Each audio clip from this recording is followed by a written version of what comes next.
April 28th, 2026. Nothing that serious actually happened on that date, but rather I made a tweet regarding my top 3 music genres, which are hardcore punk, grindcore, and emo. Actually, you can put /screamo there as well. I can't forget about screamo. You know, looking at this ranking, there's a clear trend here. That trend being, I'm a big fan of punk-influenced DIY music, I guess you could say. And yes, that is very correct. Stretching from New York Dolls to Germs to Pig Destroyer to Ass Sucked, Cap and Jazz to Orchid to Biohazard to Skinhead to yeah. I just love most music that falls under this umbrella. And a lot of other people do too, you know? Like, I've talked to many fellow fans of this stuff, and they usually tend to tell me they were shown it by a friend they had. And me personally, none of my friends listened to any of that up until high school. And instead, the person who introduced me to just extreme music and DIY music in general was 100% my father. Metal, punk, hardcore, I got all of that shit straight from my dad. It's what he grew up listening to, and also what he grew up making himself. That's right, my dad was a punk rocker. Pretty fucking hardcore one too. He's told me some stories, but he played in multiple punk and sometimes more metal adjacent bands right up until I turned like 4 and his last band disbanded. Now, unfortunately, I know you guys are probably dying to see it, but I'm not going to name drop what my dad's stage name was or what bands he played in, solely because of the fact that if I did, literally all of you will be able to find my information in like 5 seconds, pre-transition too. Also, according to him, my dad has some like enemies and stalkers, so yeah. For now, I'm gatekeeping my dad's music, but just know, I swear this is no bias, I personally think my dad made some fucking amazing music. I truly do love the shit he put out. But considering my dad was a musician, he himself has some taste. I personally do fuck with the majority of his taste. There are a few bands and artists he loves that I'm very iffy about. One we'll be discussing in this video, but overall, he has good taste in my rulebook. And so this got me thinking, how about I rank some of his favorite albums, considering I know they're gonna be good? What a great idea, Krikalian. And so I went and asked him, and in the end, he gave me 10 albums that we will be ranking today. The only opening thoughts I have to say about this list is what I practically already said. I think I'll end up liking a good chunk of these albums, but who knows. Throughout this video, I'm going to be providing both my insight and my dad's direct quotes as his insight, and he does have some stuff to say before we get into the ranking. Quote, all albums are from my favorite bands of mine, but are not all the only music I listen to or necessarily contain my favorite songs, analog methodology like a record or audio cassette, great albums start to finish, no skip buttons. If you couldn't tell, basically saying a favorite of his has to be rated on the basis of absolutely no skips, all great songs. Anyways, here's my ranking of his ranking. So I ended up being wrong. I enjoyed most of these, but there was one I didn't, and that album was none other than Stay Sick by The Cramps. My dad says, for Stay Sick, I think Lux Interior and Poison Ivy are a great combo, with awesome influences including Hazel Adkins, Carl Perkins, Link Wray, etc. And The Cramps never forgot and let people know that rock and roll was always intended to be a dangerous, big, bad, and scary form of music that was never intended for the mainstream. So going off of that, maybe this is a case of the album not being my thing, but at the same time, there's another album here with a classic rock and roll sound that I did like, so I wouldn't say that.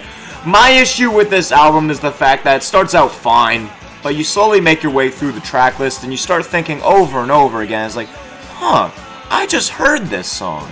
I shit you not, while being far from the worst album I've ever heard, out of anything, this actually might be the worst case I've ever seen of an album where all the fucking songs sound the same. And it doesn't take long before you yourself begin to realize this. I think there's actually no reason to listen to this because of how egregious this aspect is.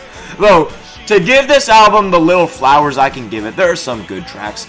I've always liked Bikini Girls with Machine Guns, and it's my favorite from the album. All Women Are Bad is good, alongside Shorten and Bread and Journey to the Center of a Girl. But yeah, overall, this was by far my least favorite, and the only one I did not enjoy. 6 out of 10 for me. So anyways, Coming in at number 9 is a 7 out of 10 album, which that's a good rank for me, just to specify, and it is Salvation of Innocence by Earth Crisis. For this one, my dad says Earth Crisis was a badass hardcore band from the new metal hardcore scene late 90s to 2000s. Does he mean new metal? Victory Records and Straight Edge was reshaping the sound of new aggressive music. This is a newer album which I listen to often. Love the singer's voice. Again, proof that good music is still good music. I am not straight edge, vegetarian, like many of the artists on this list, but still support the bands and love their music. Art is art, and free speech doesn't exclusively belong to the people that share my opinions or tastes. I think a lot of you know that final statement from my dad is something I also heavily agree with. The straight edge subculture has produced a lot of good music. Hell, one of my favorite albums of all time started that shit, despite not intending to.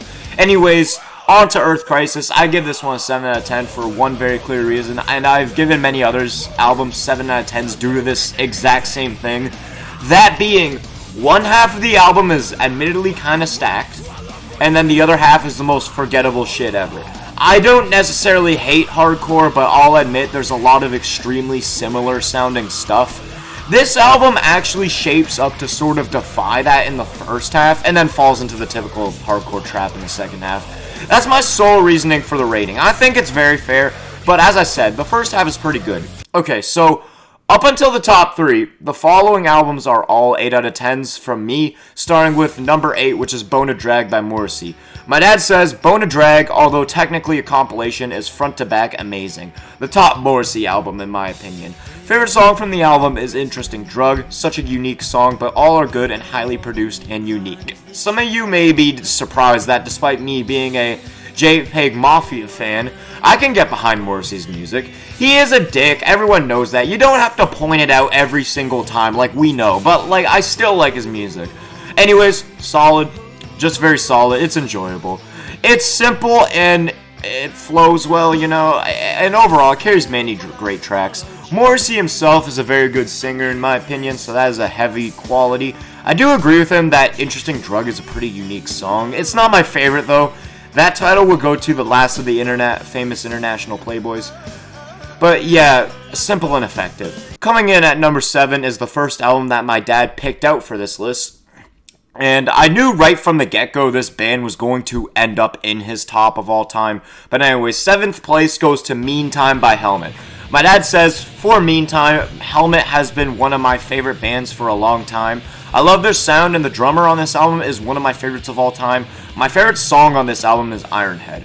I'm actually surprised he said one of my favorite bands, because I've always known this to be his favorite band, but I digress. Anyways, before my exposure to this album specifically, I thought the Helmet I had heard was pretty damn cool. I do agree that the drummer of Helmet is pretty damn good too, but on to Meantime itself. Like most of Helmet, it's groovy fun. This is overall just a solid listen. I would argue that there isn't much versatility on this album, but it's not like Salvation of Innocence where it's bland. The songs still all manage to remain interesting. Moving on to number 6. Okay, so this entry is going to take up a huge chunk of the video because my dad has a fuck ton to say about not the album, rather the artist. And that's due to the fact that my dad has heavy ties to this guy. I was pretty shocked to learn that, and some of you guys might also be shocked when I say the name, but number 6 goes to Rumble, the Best of Link Wray by, well, Link Wray. So, yes, my dad was chill with Link Wray, and he has many stories to share, so let's just get into them. Link Wray. I met Link Wray and spent a lot of time with him. Most people have never even heard of him, but literally, Link Wray invented distorted guitar and power chords.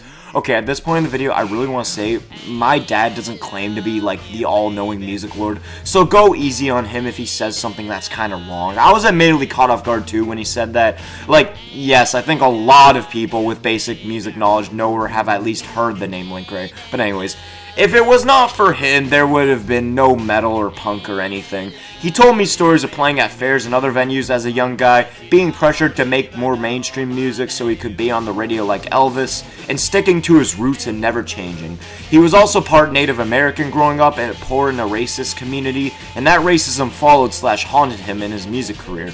being denied opportunities white artists would get, but always staying true to himself and his music regardless of what anyone thought. He is a hero to me, and I think of my own music the same way. I make it for me, and if other people like it, good, but I don't really care what people think. I am also very eager to tell y'all a specific story that my dad told me regarding both Link Wray and why my dad hates music nerds.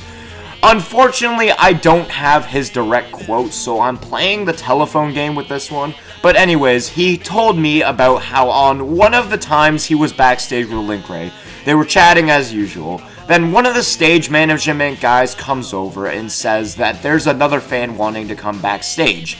And so Link lets him in and goes to shake his hand, and when Link extended his hand, this guy instead legit just puts a pen or like a marker in his hand and then whips out some vintage guitar and asks him to sign it. According to my dad, he didn't even sit down and speak to Link Wray or nothing, he just wanted that guitar signed and left. I remember when he told me this, that actually made me fucking angry, yo. I'm telling you. Anyways, let's finally get onto the album itself. Here's the thing. I wasn't expecting it to be bad, but whoa, this was so much better than I thought. The songs here are mostly really good, not even counting influence and shit. This is genuinely a damn good listen. Real catchy tunes. That's all I have to say on the album itself. Also, if you don't recognize Link Wray from a music history standpoint, viewers on my channel might recognize him from his song Rumble, as not only is it super iconic, but it is also sampled by Death Grips in the song Spread Eagle Cross the Block. So now we're getting into the top 5, and coming in at number 5 is an album I did not expect to place this high, that being Dig That Groove Baby by the Toy Dolls. My dad says, the first time I heard the Toy Dolls, I thought it was maybe meant to be a joke or mockery of punk rock. Then I realized that I had become addicted. Dig That Groove was the genesis of what would become a catalog of hyper-oi pop-punk rock, which is so tight it was almost impossible to call punk anymore. Sort of like my last band, but a different sound. So, remember how I said in the beginning there was one band we were going to discuss that I didn't really like? Well, that's old news now, but anyways, it was the Toy Dolls. Unlike my dad, I didn't think they were a joke band. I try my best not to think that way whenever I hear unusual music, if anything, but I still could not get behind it. It was a little too over the top for me. I don't know what changed, but for whatever reason, this time around, it clicked a lot. It doesn't sound nearly as goofy as it did when I first heard it, and I can actually tolerate the vocals now. But yeah, overall, it's really enjoyable. My time was well spent, and I actually was able to find it funny in a I still enjoy the music kind of way, not in a so bad it's good way. I'm actually very thankful I did this video. There's a lot of positive takeaways from this, including the number 4 spot, which was also a decent surprise. This is an album from one of both me and my dad's favorite metal bands. I haven't discussed them much on the channel, primarily because of who hasn't. They're super mainstream, but I still love them. My dad decided to choose a rather forgotten album from them, and I gotta say, it's the best output I've heard from them so far. I'm talking about Slayer, and the album in question is Divine Intervention. My dad says, for Slayer, I think Divine Intervention is the most solid record, but my favorite songs are spread out across their whole catalog. Paul is one of my favorite drummers, way better than Dave, who is also great, and Tom Araya is a big influence on my singing also. Slayer is also one of those bands, like Napalm Death, we'll be discussing Napalm Death in a bit, that grew and expanded their sound with the times, but never stopped being Slayer. I heavily relate to what my dad said about his favorite songs being spread out across their catalog. I don't even know if my I'd say top 7 Slayer songs even include a single song from Divine Intervention, but this album still kicks ass. As I said, this is my favorite Slayer album I've heard so far. It's truly just great, insanely fucking underrated. It has this insanely cool, I'm assuming hardcore punk, more crossover thrash sound, where it's just super fucking tight, and yeah, this thing is a blast. But this thing is certainly not without its flaws, because holy shit, I need to bring up the fact that the opening track on this thing, Killing Fields, I shit you not, is one of the worst songs I have ever heard in recent memory. I thought the album was going to suck actual dick upon hearing this. Luckily it didn't, but holy shit, this song is bad. The production is awful, but still, overall worth a listen. Now, top 3. As I said, from now on, every album is a 9 out of 10 for me. Starting with a punk rock classic in third place spot, which goes to Ramones' self-titled. I just want to say real quick to most people in online punk music spaces, you are absolutely not different for hating the Ramones, the Sex Pistols, or like any classic punk band. Anyways, my dad says, what can I say? They influenced my music and everybody else's. Amazing first record and a sound that broke the mold, loud at any volume. Again, I was expecting this to be good, however, it turned out great. The Ramones' debut is just a set-in-stone blast to listen to, front to back.